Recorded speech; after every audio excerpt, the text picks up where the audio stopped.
Kangkung Bandung, kangkung Bandung. Kali ini paket yang saya terima dari blibli.com.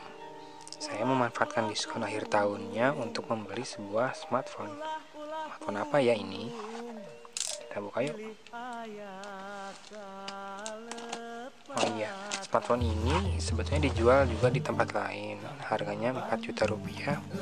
Tapi di blibli.com dijual dengan harga yang lebih murah 200.000, yaitu 3,8 juta. Menggunakan diskon akhir tahun 8%, saya bisa mendapatkannya dengan harga 3,5 juta rupiah saja. Kita buka.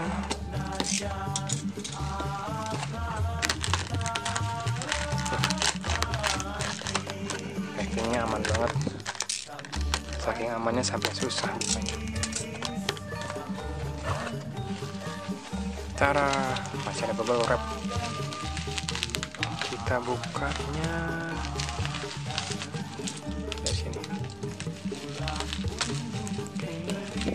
Nanti bubble wrapnya bisa buat mainan anak.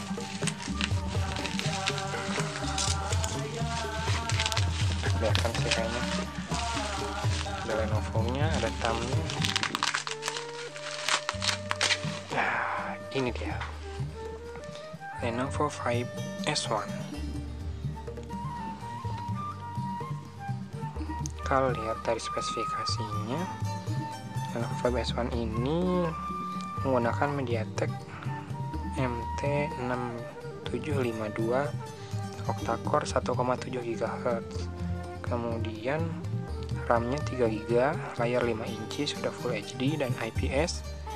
Kemudian dual SIM, salah satu SIM-nya bisa digunakan untuk memory card hingga 128 GB. Internal memori sendiri 32 GB. Kamera belakang 13 megapiksel, sementara kamera depannya ada 2, 8 megapiksel dan 2 megapiksel. Nantinya bisa buat menentukan fokus setelah gambar diambil. Jadi mau fokusnya yang objek yang ada di depan atau di belakang. Nanti kita tes gimana proses pengambilan fokusnya ya. Oh ya, SIM cardnya sendiri nano, dual SIM card, nano SIM. Kita buka.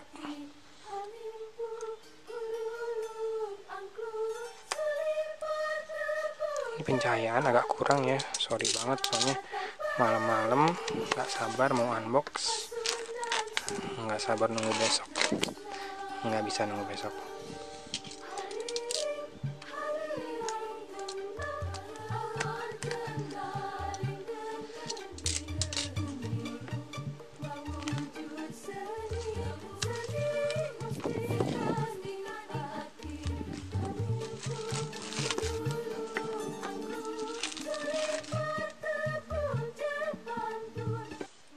Kotaknya panjang memanjang,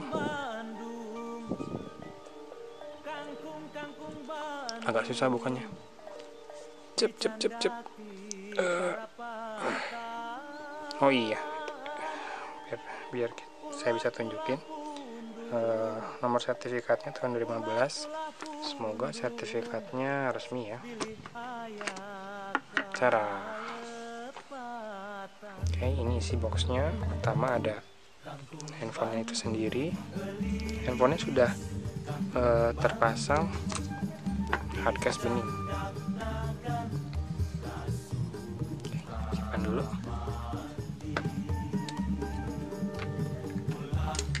Kemudian ada screen protector, film Mica, bukan tempered glass. Jadi sudah lumrah ya kalau penjualan Lenovo smartphone-nya. Dalam paket penjualannya sudah disertakan hardcase dan screen protector. Ini ada kita pita, kemudian ada SIM card ejector, quick start guide, garansi,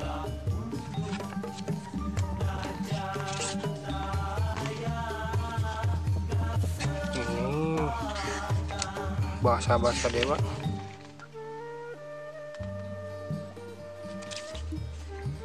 Kemudian ada kabel data. Chargernya mana chargernya? Oh, ini chargernya.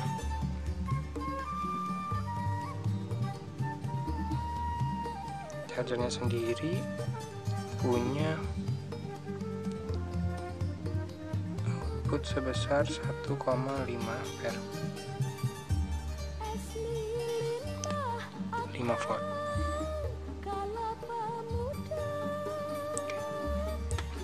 Kemudian kita lihat sudah habis isinya.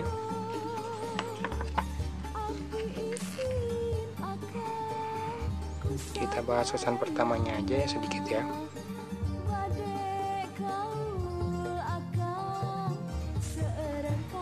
Kali ini masuk ke first impression dari Lenovo 5S1.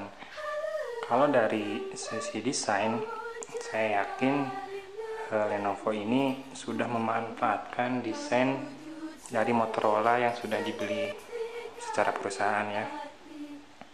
Karena ini yang membuat saya membeli smartphone ini adalah kemiripannya dengan desain pada Moto X 2014. Dimulai dari sisi bawah yang terdapat dua lubang speaker grill, 2 set, kiri dan kanan.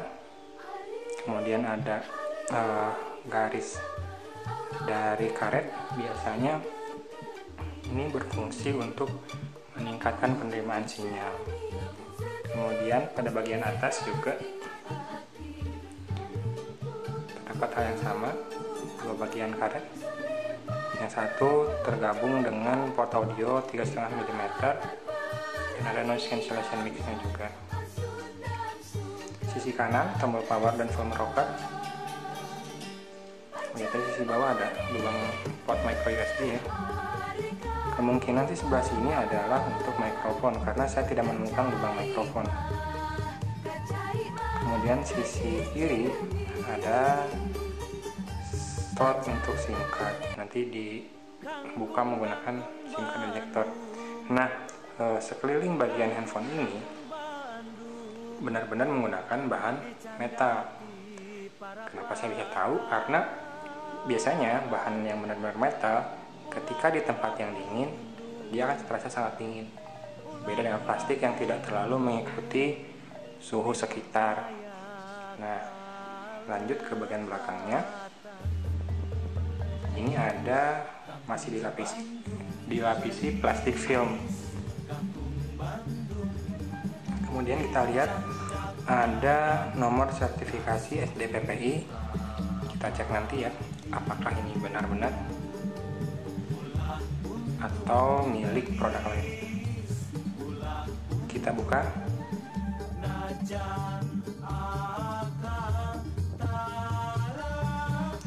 Desain speaker grill bawah antara mirip produk-produk Motorola atau malah mirip Samsung Galaxy S series. Saya nggak punya sebetulnya Samsung Galaxy S series ya, asal bilang aja. Setahu saya sih mirip sama fotonya ya. Nah, kemudian kita lihat ada satu hal yang sebetulnya cukup mengecewakan yang baru saya temui semalam ketika mengecek sensor yang tersedia. Smartphone harga 4 jutaan, sensornya kok segini doang. Kalau Infinix Note 2 sensornya segini doang, kita bisa maklumin ya. Tapi kalau smartphone dengan harga 4 juta dapat sensor segini, kok kayaknya dari Hisense PureShot aja kalah gitu. Walaupun dalam praktiknya penggunaan sehari-hari mungkin jarang juga digunakan, kecuali yang magnetik ya, karena untuk melihat kiblat itu sangat berfungsi tuh, melihat kiblat dan kompas. Kemudian kita lihat dari CPU-Z-nya menggunakan prosesor MediaTek MT6752, betul, octa-core 1,7 GHz. Besaran RAM-nya 3 GB. Di sini yang realnya sekitar 2892 MB. Available-nya cuma 700 MB. Lumayan boros makan RAM karena memang dia bisa keep banyak aplikasi nih. kita nggak perlu repot-repot untuk aplikasi. Cuma mungkin kalau udah ngerasa baterainya lumayan boros, bolehlah aplikasi itu yang memang jarang dibuka di close ya. Tapi kalau aplikasinya sering dibuka nggak usah di close, karena ketika dia membuka dari state awal lagi, itu malah konsumsi dayanya jauh lebih besar. Android versionnya masih 5.0. Semalam ketika setelah unboxing ada updatean 19 mega, kayaknya cuma bug fix doang sih. Kemudian udah pakai ART, bukan Delphic, arsitektur 64. Nah, ini mungkin agak ditunggu-tunggu sama sebagian orang. Skor Antutu semalam udah saya coba, hasilnya sebesar ini, 48.240, lumayan besar ya. Meskipun skor segini tuh bisa didapat oleh Xiaomi Mi Force yang versi 2GB RAM-nya, 3GB tuh 50.000 lebih. Oke. Satu hal yang jadi kekurangan dari Lenovo Vibe S1, satu lagi yang jadi kekurangan adalah tombol kapasitifnya tidak mempunyai backlight. Come on Lenovo, gila aja gitu ya. Handphone 4 juta nggak dapat backlight, sensornya kurang. Kalau nggak karena desainnya yang cantik sih, mungkin saya juga ogah beli, tapi karena ini agak-agak mengingatkan pada handphone saya terdahulu, ya sudahlah. Terus pengen RAM 3GB. Kemudian saya juga punya pengalaman baik dengan prosesor MTK 6752 di Meizu M1 Note dulu. Penggunaan baterainya sangat hemat. Kita coba nanti di Lenovo Vibe S1 ini apakah tetap hemat, mengingat baterainya hanya berkapasitas 2420. Kalau di spek kadang ditulis 2500 ya. Demikian first impression dari saya. Ditunggu ya reviewnya, dan kalau informasi ini berguna buat Anda, sekali lagi jangan lupa di like, di share, dan subscribe channelnya biar dapat selalu update terbaru dari video-video saya. Oke, selamat pagi dari kota Bandung. See you.